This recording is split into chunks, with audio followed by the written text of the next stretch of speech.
I hope they get it on tonight. I hope, because I don't want to go another night without it. But guess we'll wait and see what happens. It's been 24 hours, more than 24 hours, since the power went out at a senior living complex in Pleasant Hill. And residents at that complex aren't sure who's to blame for the outage. They are hoping that the lights will come back on before it's time to sleep tonight. I'm Christelle Bell. I'm Kevin Barry. Thanks for joining us on Fox 4 News at 5 o'clock. Fox 4's Lexi French is live at the Broadway Village apartment complex tonight. So, Lexi, is the power still out right now? Yeah, guys, the power is still out here at the Broadway Village Senior Living Facility. Tenants tell us it went out yesterday morning, and many of them didn't have another place to sleep overnight. They're just hoping that they won't have to sleep in the cold and live in the dark for much longer. Some of those tenants rely on the power for things like oxygen tanks.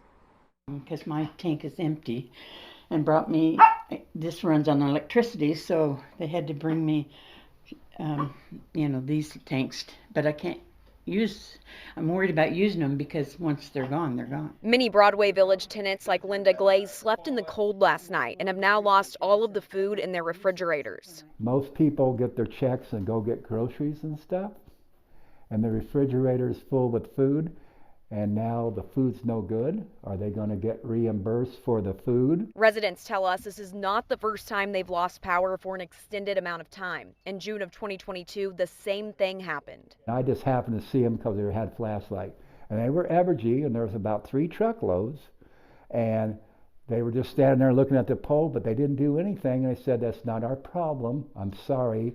It belongs to Broadway Village's problem, and you need to hire an electrical contractor. Evergy said in a statement, Evergy's equipment that feeds Broadway Village is working properly and is energized. Any outage at Broadway Village is specific to the customer's equipment and not Evergy's system. Evergy has spoken with Broadway Village about the situation, and they recommend we talk with them so they speak to the steps that they're taking to get their equipment fixed and their timeline. And I'm kind of scared that it probably might close this whole thing down and everybody might have to move. And I just don't know. Homeless. Hey, I didn't think I would have a problem maybe being homeless at the age of 71, you know what I'm saying? So I'm not saying that's going to happen, but you never know. We've been on site for most of the afternoon and haven't been able to find the on-site property manager, and we've also reached out to her over phone, haven't been able to get in contact with her. Now, earlier this afternoon, we did see some electrical contractor crews out here at the complex, but so far there's still no power. Christelle?